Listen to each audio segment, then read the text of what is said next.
The divine Tamil நேயர்களுக்கு வணக்கம். நம்ம கூட யார் இருக்கா அப்படின்னு பார்த்தீங்கன்னா, ஜோதிட சிரோன்மணி ஆன்மீக சொற்பொழிவாளர் டாக்டர் தீபா லால் மேம். வணக்கம் மேம். வணக்கம் சார். காலச்சக்கரத்தின் 2ஆம் ராசியான ரிஷபம் எப்படி மேம் இருக்க போகுது?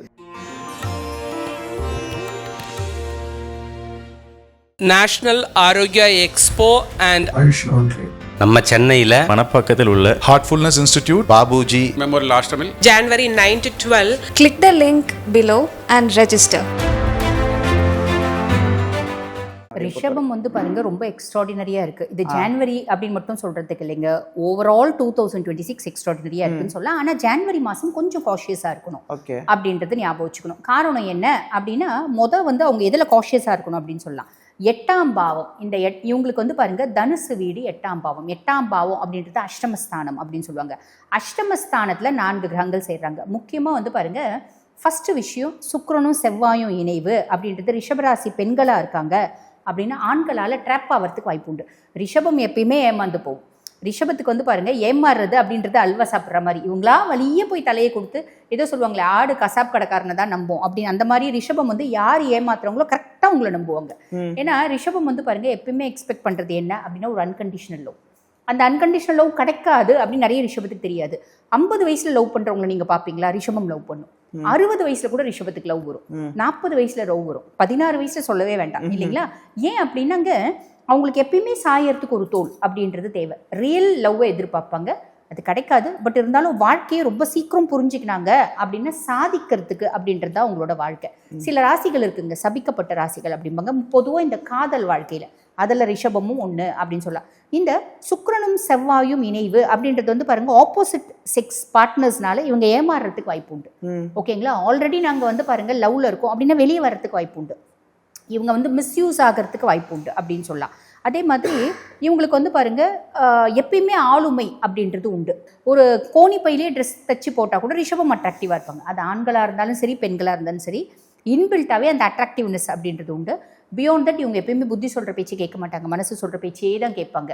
ஆக இந்த 4 கிரக சேர்க்கை அப்படின்றது, சனியினோட பார்வை இருக்குது, அதுக்கு மேலே குருனோட பார்வையும் இருக்குது அப்படின்னாலும் இவங்க பெண்களாக இருந்தால் பெண்கள்கிட்டயே உஷாராக இருக்கணும்.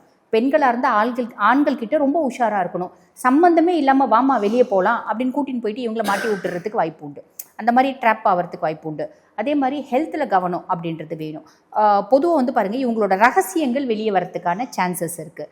மரபு வழி சொத்துக்கள் ஏதாவது இருக்குது அப்படின்னா இந்த காலகட்டம் பெருசாக பிரச்சனை அப்படின்றது வேண்டாம், அப்படியே விட்டுடலாம். அதுக்கப்புறம் பாருங்கள், திடீர் நிகழ்வுகள் அப்படின்றது உங்கள் லைஃப்பில் நடக்கும். ஹெல்த்தில் கவனம் தேவை. முக்கியமாக பார்த்தீங்கன்னா, பிறப்புறுப்பு சார்ந்த நோய், லேடிஸாக இருக்காங்க அப்படின்னா கர்ப்பப்பை சார்ந்த பிரச்சனைகள், நரம்பு சார்ந்த பிரச்சனைகள் இதெல்லாம் வர்றதுக்கு வாய்ப்பு உண்டு. ட்ராவலிங் கொஞ்சம் காஷியஸாக இருக்கணும். யார்கிட்டையும் பெரிய லெவலில் வாக்கு கொடுக்கக்கூடாது. நான் செஞ்சிடுறேன், நான் என்னால் முடியும் அப்படின்னு பெரிய லெவல் வாக்கு கொடுக்கக்கூடாது. யாருக்கும் அஷூரன்ஸ் கொடுக்கக்கூடாது. நம்ம நல்லதே செய்ய போனால் கூட நம்ம தலை கொஞ்சம் உருள்றதுக்கான வாய்ப்பு உண்டு. இந்த பர்டிகுலராக இந்த சதுர்கிரக சேர்க்கையை வச்சு சொல்லணும் அப்படின்னா, அதுக்கு மேலே 10ஆம் பாவத்தில் ராகுங்க, தொழில் ஸ்தானத்தில் ராகு. ரிஷபம் பாருங்க, என்ன தொழில் செய்கிறாங்க அப்படின்னாலும் அது ஒரு பிரம்மாண்டம் ஏற்படக்கூடிய காலகட்டம் அப்படின்னு சொல்லலாம். என்ன தொழில் செய்கிறாங்க அப்படின்னாலும் அந்த தொழில் கொஞ்சம் கான்சென்ட்ரேட் பண்ணி செய்கிறாங்க அப்படின்னா பெரிய லெவலில் அவங்க தெரிய வருவாங்க. ரிஷபம் ஒரு கிராமத்தில் இருக்காங்க, இல்லை ஒரு இடத்துல இருக்காங்க, சில 100 மக்களுக்கு மட்டும்தான் தெரியும் அப்படின்னா இப்போ பல லட்சம் மக்களுக்கு அவங்களுக்கு தெரியும். அந்த மாதிரி ஒரு நோன் ஃபிகராக, ஃபேமஸ் ஃபிகராக வரதுக்கு வாய்ப்பு உண்டு. இது 10ஆம் பாவம் ராகு ஏற்படுத்தக்கூடிய பலன். 11ஆம் பாவம் லாபஸ்தானத்தில் சனி லாப சனியாக இருக்கார். எந்த அளவுக்கு ஹார்ட் ஒர்க் பண்ணுறியோ அந்த அளவுக்கான நீ எள்ளு கொடுத்தியானா எள்ளுக்கான காசு கொடுப்பேன், கொள்ளு கொடுத்தியானா கொள்ளுக்கான காசு கொடுப்பேன். அந்த மாதிரி நீ எந்த அளவுக்கு ஹார்ட் ஒர்க் பண்ணுறியோ அதுக்கான லாபத்தை நான் கொடுத்துருவேன். சனி அப்படி தான். சனி எப்பயுமே பார்த்தீங்கன்னா மிச்சமும் சொச்சம்லாம் வைக்க மாட்டான். நல்லதாக இருந்தாலும் சரி, கெட்டதாக இருந்தாலும் சரி அப்படின்னு சொல்லலாம். குரு 2ஆம் பாவம் வக்ரகதி அடைஞ்சிருக்காரு. ஒரு விதத்தில் நல்லது தான். குடும்பத்தில் சந்தோஷம், நிம்மதி, மகிழ்ச்சி, குதூகலாக இருக்கும். பேசும்போது கொஞ்சம் கவனமாக பேசணும். அன்வான்ட் டாக்ஸ் அப்படின்றது விட்டுறக்கூடாது. ஒன்று தான், சுக தாயார் ஸ்தானத்தில் கேத்து அப்படின் போது நிறைய பேருக்கு வெளிநாடு போகிறதுக்கான ஆப்பர்ச்சுனிட்டி இருக்குது. ஃபாரின் போய் இன்டர்நேஷ்னல் கரன்சிஸை கையாளுறதுக்கான ஆப்பர்ச்சுனிட்டி இருக்குது. எல்லாமே இருக்குது. ஆரோக்கியத்தில் கவனம் தேவை. அம்மாக்கும் இவங்களுக்குமான உறவு முறையில் ஒரு கேப் வர்றதுக்கு வாய்ப்பு உண்டு. அம்மாவுக்கு ஹெல்த் ரிலேட்டட் காம்ப்ளிகேஷன்ஸ் வரதுக்கு வாய்ப்பு உண்டு. அப்போ சின்ன ஹெல்த் இஷ்யூஸ் வருது அப்படின்னா இவங்களோட ஆரோக்கியத்தை கரெக்டாக பார்த்துக்கணும். அம்மாவையும் பார்த்துக்கணும். அதே மாதிரி பாருங்கள், வெளியே யார்கிட்டையும் வம்பு தும்பு பிரச்சனை போகாமல் இருந்துடுறது நல்லது அப்படின்னு சொல்லாங்க.